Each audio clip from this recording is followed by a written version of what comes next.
നിങ്ങളുടെ favourite shows ഇനി ഒരിക്കലും മിസ്സാവില്ല. ഇപ്പോൾ C5 കാണും നിങ്ങളുടെ ഫേവറേറ്റ് ഷോ തികച്ചും സൗജന്യമായി. നിങ്ങളെ ഞാൻ ഏൽപ്പിച്ച ജോലി എന്തായി? നിങ്ങളത് ഭംഗി ചെയ്തെന്നാ ഇളയമ്മേനോട് പറഞ്ഞത്.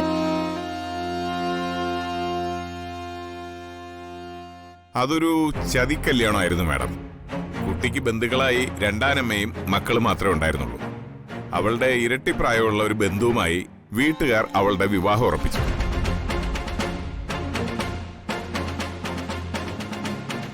പക്ഷേ അവളെയും നാട്ടുകാരെയും വീട്ടുകാർ തെറ്റിദ്ധരിപ്പിച്ച് താലി കെട്ടാൻ പോകുന്നത് മറ്റൊരു പയ്യനാണ്.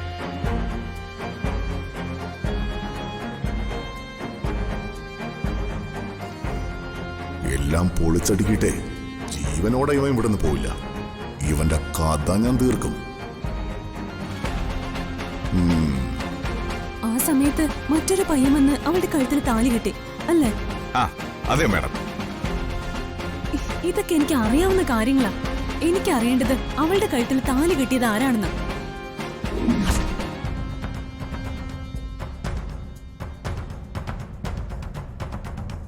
നിങ്ങളത് ആരാണെന്ന് മാത്രം പറഞ്ഞാ മതി. അയാളുടെ ഫോട്ടോസും ഫുൾ ഡീറ്റെയിൽസും എടുക്ക്, ഞാനൊന്ന് കാണട്ടെ.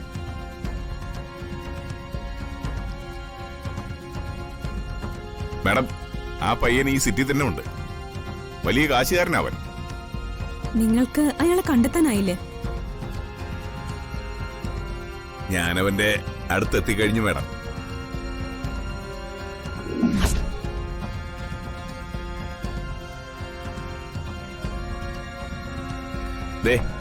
ദാ ഇതുപോലെ തൊട്ടടുത്ത്.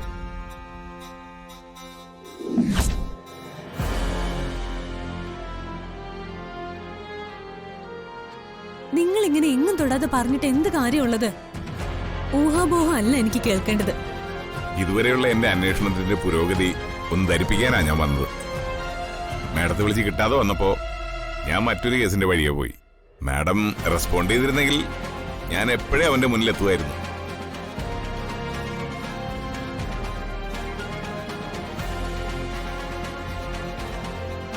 നിങ്ങൾ വീണ്ടും അന്വേഷണം തുടങ്ങിക്കോളൂ. ഈ നിമിഷം മുതൽ തുടങ്ങി കഴിഞ്ഞു മാഡം.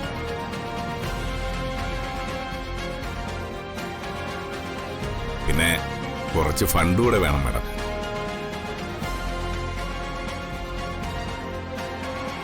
ആ കുട്ടിയുടെ നാട് തേടിയുള്ള യാത്ര ഹൈലി എക്സ്പെൻസീവ് ആയിരുന്നു. എത്ര രൂപയാണ് നിങ്ങൾക്കിനി വേണ്ടേ? കൂടുതലൊന്നും വേണ്ട മാഡം.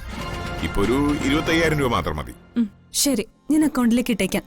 Thank you madam. ഇതിൽ ഈ രണ്ടാമത്തെ നമ്പറിൽ മാഡം എന്നെ വിളിച്ചാൽ മതി.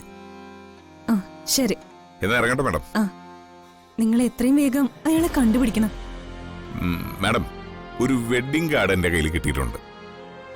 അത് മതി എനിക്ക് അവനിലേക്ക് എത്താൻ.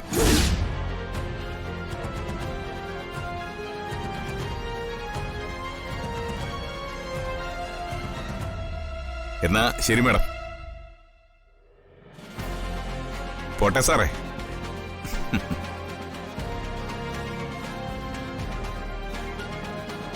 സഞ്ജു എന്തൊന്നും മിണ്ടാതിരുന്ന് കളഞ്ഞത്? അയാൾ ഒരു ഒന്നാം തരം തട്ടിപ്പുകാരനാ. നിന്റെ കയ്യിൽ നിന്ന് കാശ് കെട്ടാൻ അയാൾ ഇങ്ങനെ ഓരോ കഥകൾ പറഞ്ഞ് കയറി ഇറങ്ങും. അമ്മു അറിഞ്ഞ അവൾക്ക് വിഷമാവില്ലേ? ഇതൊരു മോശം പരിപാടിയാ. അവളെന്നോട് പറയാഞ്ഞിട്ടല്ലേ ഞാൻ വേറെ വഴി നോക്കിയത്. എനിക്ക് ഏത് വഴിയിലൂടെ പോയാലും അവളുടെ ഭർത്താവിനെ കണ്ടെത്തിയേ തീരൂ.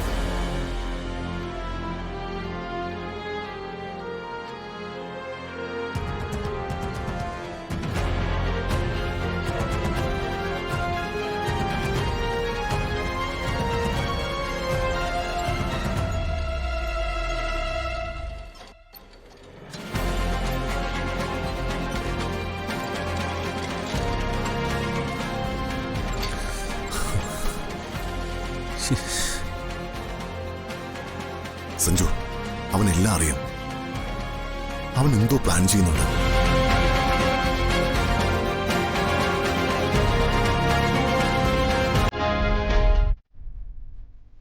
സോറി അമ്മു, നിന്നോട് പറയാതെ തന്നെ എനിക്ക് നിന്റെ ഭർത്താവിനെ കണ്ടുപിടിക്കണമെന്നൊരു വാശി തോന്നി.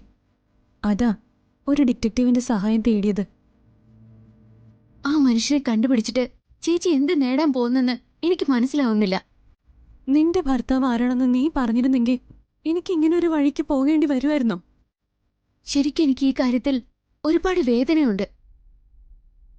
ചേച്ചിയിൽ നിന്ന് അത് ആരാണെന്ന് ഞാൻ പറയാൻ മടിക്കുമ്പോ തന്നെ ചേച്ചി എന്നെ മനസ്സിലാക്കണമായിരുന്നു. ആരോട് കള്ളം പറയേണ്ടി വന്നാലും ചേച്ചിയോട് കള്ളം പറയാൻ കഴിയാത്തവളാ ഞാൻ. എന്റെ വിവാഹവും അതിനെ തുടർന്നുണ്ടായ എല്ലാ കാര്യങ്ങളും ഞാൻ ചേച്ചിയോട് പറഞ്ഞതാ. എന്തുകൊണ്ട് ഞാൻ ചേച്ചിയോട് ആ മനുഷ്യൻ ആരാണെന്ന് ചോദിക്കരുതേ എന്ന് അപേക്ഷിച്ചതിനും കാരണം ഞാൻ പറഞ്ഞു. ഞാൻ അന്നുവരെ കണ്ടിട്ടില്ലാത്ത വലിയൊരു മനുഷ്യൻ ഒരു ദുഷ്ടന്റെ കയ്യിൽ നിന്നും എന്നെ രക്ഷിക്കാനായി താലികെട്ടെന്ന നാടകത്തിന് തയ്യാറായി മുന്നോട്ട് വന്നു. എന്റെ കഴുത്തിൽ താലി കെട്ടുന്നതിന് മുമ്പ് അദ്ദേഹം വീട്ടുകാരെ നിശ്ചയിച്ച വിവാഹത്തിന് കാത്തിരിക്കുന്ന സത്യവും എന്റെ മുത്തശ്ശിയോട് പറയുകയും ചെയ്തു. എന്നെ കൂടെ കൊണ്ടുപോയി ജീവിതം കൊടുക്കാനല്ല മുത്തശ്ശി അദ്ദേഹത്തോട് പറഞ്ഞത്. അവൾക്ക് എന്തെങ്കിലും ഒരു തൊഴിൽ വാങ്ങിക്കൊടുക്കാൻ അപേക്ഷിച്ചത്. ആ മനുഷ്യന് ഒരു തരത്തിലും ബാധ്യതയാവരുതെന്ന് കരുതി ഞാൻ തന്നെ അദ്ദേഹത്തെ വിട്ടുപോയത്. ഞാൻ എവിടെയോ എങ്ങനെയോ ജീവിക്കുന്നെന്ന് അദ്ദേഹം വിശ്വസിക്കുന്നുണ്ടാവും. ചിലപ്പോൾ അദ്ദേഹത്തിന്റെ വിവാഹം ഇപ്പൊ കഴിഞ്ഞും കാണും.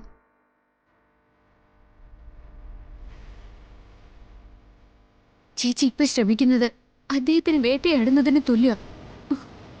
അമ്മു, ഞാനൊന്ന് പറയട്ടെ ചേച്ചി, ആ ഡിറ്റക്റ്റീവിന് ചേച്ചി ഇട്ടുകൊടുത്തത് ഒരു നല്ല മനുഷ്യന്റെ ഭാവിയല്ലേ?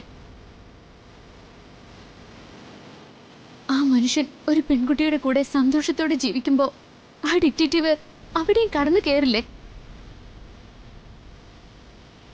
ഇത്തരക്കാരെ ആരെയും വില പേശി ജീവിക്കുന്നവരല്ലേ?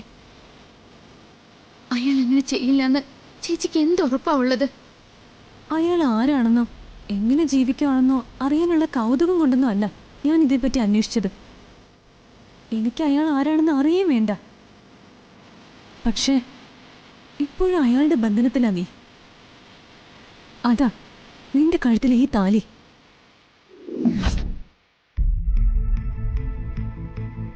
നീ എത്രയും വേഗം നിയമപരമായി പുറത്തു കടക്കണം. എത്ര കാലം നിനക്ക് ഇങ്ങനെ കഴിയാൻ പറ്റും? നീ താലി ഉപേക്ഷിക്കുന്നുമില്ല. നിനക്കൊരു ജീവിതം വേണമെന്ന് നിന്റെ ചേച്ചി ആഗ്രഹിച്ചതിൽ തെറ്റുണ്ടോ?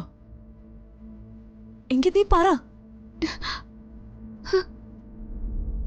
അയാൾ ആരാണെന്ന് നീ പറയാത്തിടത്തോളം കാലം എനിക്ക് അയാളെ കണ്ടെത്തി നിനക്ക് ഡിവോഴ്സ് വാങ്ങി തന്നേ പറ്റൂ.